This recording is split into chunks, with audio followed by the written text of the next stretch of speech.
दोस्तों नमस्कार। आज हम चर्चा करेंगे वात, पित्त और कफ। ये तीनों आयुर्वेद में इनका बहुत बड़ा महत्व है। वात यानी वायु रोग, पित्त यानी एसिडिटी, एसिड से होने वाली समस्याएं, कफ यानी म्यूकस, अल्कलाइन। ये तीन चीजें हमारे शरीर की मेन चीजें होती हैं, मेन रसायन होते हैं। हमारे शरीर के भीतर वात का रहना बहुत जरूरी है, क्योंकि बिना वायु के जीवन नहीं। हमारे शरीर में कफ का रहना बहुत जरूरी है, क्योंकि कफ हमारी म्यूकस को बैलेंस बना करके रखने में, हमारे एसिड को बैलेंस बना करके रखने में भूमिका निभाता है। एसिड यानी हमारा जो भोजन हम करते हैं, वो भोजन हमारे पित्ताशय में जब भोजन जाता है तो वो उस भोजन को पकाने का एक, उसके अंदर से हमारी जो आंतें हैं, आंतें में लगी हुई कोशिकाएं हैं, जो हमारे मिनरल्स को अलग अलग लेने वाले ग्रंथियां हैं, वो उसको लेने लायक बनाए, वो काम करता है हमारा एसिड। तो आज हम इसको बड़े ध्यानपूर्वक सुने और समझें। जिन लोगों को कफ की समस्या रहती है, कफ बहुत बनता है, यानी कि जो बच्चे होते हैं, एक्चुअल में बच्चों को ज़्यादा कफ की समस्या रहती है। आप देखेंगे बच्चों को नोज़ी ज़्यादा आएगी, बच्चों को खांसी ज़्यादा रहती है, बच्चों की कई बार छाती जाम हो जाती है, बार बार उनको इस तरह की समस्याएं आती है। उसका कारण यही होता है कि वो कफ के प्रभाव में होते हैं। जब बच्चा पैदा होता है तो डॉक्टर कोशिश करते हैं कि पैदा होते ही बच्चा रोए, उसको रुलाने का प्रयास करते हैं। क्यों? क्योंकि जब बच्चा रोएगा, जोर जोर से रोएगा, तो उसके छाती के अंदर, फेफड़ों के अंदर जो कफ, जो चिकनाई, जो इधर उधर जालियां बनी होती है शरीर के अंदर, वो सारी साफ हो जाए। जब वो साफ होंगी, सारी नसें खुलेगी, तो एक्टिव होगा, माइंड से तेज होगा। अगर ऐसा नहीं हो पाता तो आपने देखा होगा कई बार बच्चे मेंटल प्रॉब्लम से पैदा होते हैं। उनका कारण यही होता है कि वो अच्छे से रो नहीं पाते। तो कफ की प्रवृत्ति होती है बच्चों की। ये हमारी बॉडी उसी का एक नमूना है। जो हमारा इतना इतना भाग है, ये हमारा कफ भाग है, और इससे यहाँ तक का जो भाग है, ये हमारे पित्त का भाग है, और इसके नीचे का जो भाग है, ये हमारे वात का भाग है। तीन पार्ट होते हैं बॉडी के। ऐसे ही तीन श्रेणियां होती है: बच्चा, युवा और वृद्ध। ये तीनों ही श्रेणियों में तीनों ही प्रवृत्तियां हावी होती है। जैसे बच्चे को कफ प्रवृत्ति, युवा को पित्त प्रवृत्ति, और वृद्ध को, एज्ड पर्सन को वात प्रवृत्ति हैवी होती है। किसी किसी की प्रवृत्ति स्टार्टिंग से ही ऐसी होती है, माता पिता के खान पान से या माता पिता के जीन से हमें कुछ प्रवृत्तियां आ जाती हैं। जैसे कोई व्यक्ति पित्त प्रभाव में ज़्यादा रहता है, उसको पित्त ज़्यादा बनती, ज़्यादा मिर्च मसाले, तेज मसाले खाए तो उसको पित्त बनना शुरू हो जाती है, एसिड बनना शुरू हो जाती है, एसिडिटी बनना शुरू हो जाती है। एसिड हमारी बॉडी के लिए बहुत ज़रूरी पार्ट है। एसिड जब हमारा अच्छा होगा तो हमारा पाचन क्रिया भी अच्छी होगी, लेकिन एसिडिटी में कन्वर्ट हो जाए तो गड़बड़ हो जाए। तो बच्चे की बात मैं कर रहा था, कफ प्रवृत्ति में होता है ज़्यादातर, और ऐसे ही युवा पित्त प्रवृत्ति में होते हैं, बुजुर्ग वात प्रवृत्ति में होते हैं। लेकिन किसी किसी की बॉडी ऐसी होती है कि उनको बचपन से ही पित्त बनना शुरू हो जाता है, थोड़े से युवा होते ही पित्त बनना शुरू हो जाता है, या मतलब थोड़े युवा होने के बाद उनको वात रोग की समस्या आ जाती है। आजकल बहुत ज़्यादा समस्याएं आती हैं। किसी किसी के घुटने दुखते हैं, किसी के टखने दुखते हैं, किसी की कमर दुखती है। तो जो भी बॉडी के अंदर दुखने वाला पार्ट है, इसका मतलब आपका वायु बिगड़ा हुआ है, आपका वात बिगड़ा हुआ है।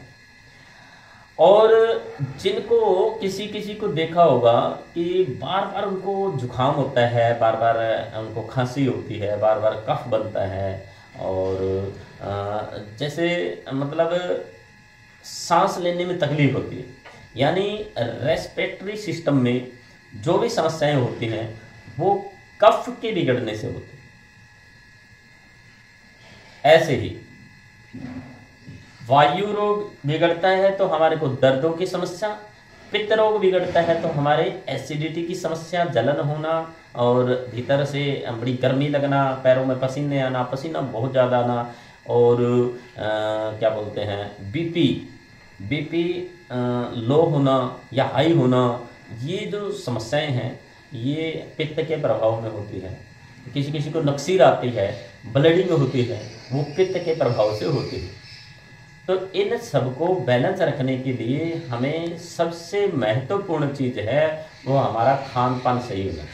अगर हमारा खान पान गड़बड़ है तो हम चाहे कितनी भी दवाइयाँ ले लें, कैसे भी ठीक कर लें अपने आप को, लेकिन अगर फिर खान पान गड़बड़ किया तो वो समस्या दोबारा से हैवी हो जाएगी।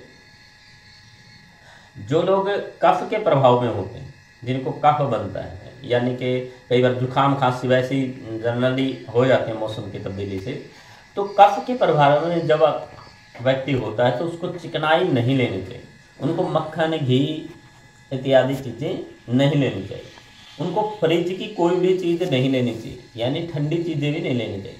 अगर वो ठंडी चीज़ें लेंगे तो वो चीज़ और हैवी हो जाएगी। मान लो आपने घी हमारे लिए बहुत अच्छी चीज़ होती है, बहुत अच्छा होता है घी, लेकिन जिनको कफ बढ़ा हुआ हो वो घी खाएगा तो उनको और ज़्यादा नुकसान करेगा। तो इस चीज़ का विशेष ध्यान रखना है कि हमें अपने खान पान को सुधार करके रखना है। और पित्त के प्रभाव में, जब आदमी पित्त के प्रभाव में होता है, ज़्यादा एसिडिटी बनती है, जलन होती है, पेट का बैलेंस ठीक नहीं रहता है, तो उस समय क्या करें? उस समय आप कोई भी चटपटी तली हुई चीज़ें, ज़्यादा मिर्च मसाले, इस तरह की कोई चीज़ ना लें। ये जो फास्ट फूड का आज चलन हुआ है, इस फास्ट फूड ने बहुतों के पेट का कबाड़ा कर दिया है, बहुत बुरे हाल कर रखे। तो आपको विशेष ध्यान देना है, जब आप पित्त प्रभाव में हो तो इन चीज़ों को अवॉइड करें। अगली बात, वात प्रवृत्ति। वात प्रवृत्ति में भी ऐसे ही है, जब वायु रोग बढ़ जाता है तो दर्द होता है, हर जगह दर्द होता है, और उस समय आप कोई खट्टी चीज़ें लेते हैं तो जैसे ही आप खट्टी चीज़ें लेंगे दर्द कई गुना बढ़ जाएगा, बहुत ज़्यादा दर्द बढ़ेगा। गैस्ट्रिक वाली चीज़ें लेते हैं, जैसे आलू की सब्जी खाते हैं, गोभी की सब्जी खाते हैं, बैंगन की सब्जी खाते हैं, या शाम के समय पर चने की दाल खाते हैं, तो ये समस्याओं को बढ़ा देती है, दर्दों को बढ़ा देती है। तो इस तरह से हमें विशेष ध्यान रखना चाहिए कि जब आप वात रोग की प्रवृत्ति में हैं तो इन चीज़ों को अवॉइड करें, इन चीज़ों को खाने से परहेज करें। जब आप वात रोग में यानी वायु रोग से पीड़ित होते हैं तो थोड़ा तेल की मात्रा बढ़ाइए, तेल चीज़ें खाइए, तेलिए। और जब आप पित्त के प्रभाव में होते हैं तो आप घी खाएं, चिकनाई खाएं, मक्खन खाएं, पित्त के प्रभाव में। अगर आप कफ के प्रभाव में हैं तो आप चीज़ें जो भी खाएं वो हल्की गुनगुनी करके खाएं, ठंडी चीज़ें बिल्कुल ना, और ठंडी प्रवृत्ति की चीज़ें भी ना खाएं। किसी किसी चीज़ की प्रवृत्ति ही ठंडी होती है तो उनको भी अवॉइड करें। जिन लोगों को कफ की प्रवृत्ति है उनको अपने कुछ पॉइंट, न्यूरोथेरेपी के कुछ पॉइंट होते हैं, इनको दबाना है। जैसे ये दो बड़ी उंगलियां हैं, इनके बीच का ये नीचे का जो पोर्शन है, ये जो पोर्शन है ये हमारे कफ के प्रभाव को खत्म करता है। ये फेफड़ों का पॉइंट, इस पॉइंट को दबाएं। दोनों हाथों और दोनों पैरों में ये पॉइंट होते हैं, इन पॉइंटों को दबाने से आपकी कफ की प्रवृत्ति ठीक होती है। जिनको पित्त की प्रवृत्ति है, एसिड ज़्यादा बनता है, वो ये बीच वाला जो पोर्शन है, हथेली के बीच वाला पोर्शन, इसको दबाएं। इसको ऐसे पूरे पोर्शन को ऐसे दबाएं जोर जोर से, और लगभग सुबह शाम 2-3 बार इसको दबाने का प्रयास करें। लगभग 2-4-5 मिनट ज़रूर दबाएं, ये बहुत बढ़िया है। जिनको गैस्ट्रिक की या पित्त की प्रवृत्ति या वायु रोग की प्रवृत्ति, वायु ज़्यादा बढ़ेगा, दर्द ज़्यादा होते हैं, तरह तरह के दर्द होते हैं, तो ये सारे जो ऊपर के पॉइंट हैं, ऊपर के टॉप पॉइंट है सभी उंगलियों के, अंगूठे के, ये गैस्ट्रिक वाले पॉइंट हैं जिनको वात प्रवृत्ति है, उनके लिए बहुत ज़बरदस्त है। इन पॉइंटों को दबाएं, ये इस पॉइंट को भी दबाएं, ये हमारा जो थायराइड वाला पॉइंट है इसको भी दबाएं, ये बहुत ज़बरदस्त काम करते हैं। और कुछ चीज़ें ऐसी होती हैं, जैसे हमें एक्चुअल में वायु जो बन रही है, गैस्ट्रिक जो हमारी बिगड़ रही है, वो क्यों बिगड़ रही है इस चीज़ का पता होना चाहिए। आपका भोजन जो आपने किया, और जब आप फ्रेश होने जाते हैं, तो फ्रेश होने जब जाते हैं तो पूरी तरह से आपका पेट साफ होता है कि नहीं होता, इस चीज़ का विशेष ध्यान करें। और पेट साफ, जो टॉयलेट सीट का इस्तेमाल करते हैं, इंग्लिश टॉयलेट का, तो वो उनका पेट साफ कभी होगा नहीं, क्योंकि वो धीरे धीरे वो समस्या बढ़ जाएगी। जब आप इंडियन सीट का इस्तेमाल करते हैं, यानी कि इस तरह से बैठते हैं, इस तरह से बैठते हैं, तो ये हमारे यहाँ पर एक पॉइंट होते हैं जो हमारी आंतों के पॉइंट हैं, जो आंतों की सफाई करने में बहुत बढ़िया भूमिका निभाते हैं। तो इस चीज़ों का भी विशेष ध्यान रखें।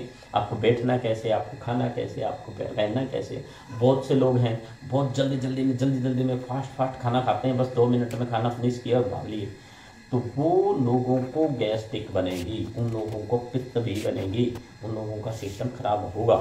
तो आप खाना खाते समय विशेष ध्यान दें, किस समय दें, और खाते समय कोई भी तनाव, किसी तरह का गुस्सा, ये चीज़ें आपके भीतर नहीं होनी चाहिए। आप बिल्कुल शांत होकर के भोजन करें, चबा चबा करके भोजन करें, और भोजन के तुरंत बाद पानी बिल्कुल ना पिए, और भोजन के तुरंत पहले भी पानी ना पिए, ये विशेष ध्यान रखें। और जिन लोगों को कफ की प्रवृत्ति रहती है, उनको मेडिसिन क्या लेनी चाहिए, और उनको घरेलू उपचार क्या करने चाहिए। घरेलू उपचार में तो जैसे कफ की प्रवृत्ति है तो अदरक का जूस निकाल करके और अपना शहद मिला करके उसका सेवन करें, वो बहुत ज़बरदस्त है, बहुत अच्छा काम करता है। गिलोय का काढ़ा बनाएं, गिलोय, दालचीनी, तुलसी के पत्ते, इस तरह की चीज़ें डाल करके काढ़ा बना सकते हैं, वो आप ले सकते हैं। मुलेठी उसके अंदर भी डाल सकते हैं। और जिनको दवाई मेडिसिन बनी बनानी चाहिए, तो वो क्या करें, जिनको कफ की प्रवृत्ति है, तो 100 सारी बटी, 100 सारी गोल्ड, ब्रोंकोच, जिनको सांस की दिक्कत ज़्यादा होती है, ब्रोंकोच का इस्तेमाल करें।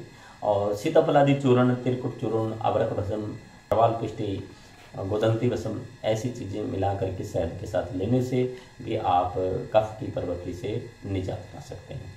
और जिनको पित्त की प्रवृत्ति है, पित्त ज़्यादा बनता है, एसिडिटी की समस्या ज़्यादा रहती है, अंदर जलन रहती है, गैस के साथ साथ एसिड हमारे जो है अंदर जब पैदा होता है तो बहुत पीड़ा, बहुत जलन और घबराहट, चक्कर आना, इस तरह की समस्याएं पैदा करता है।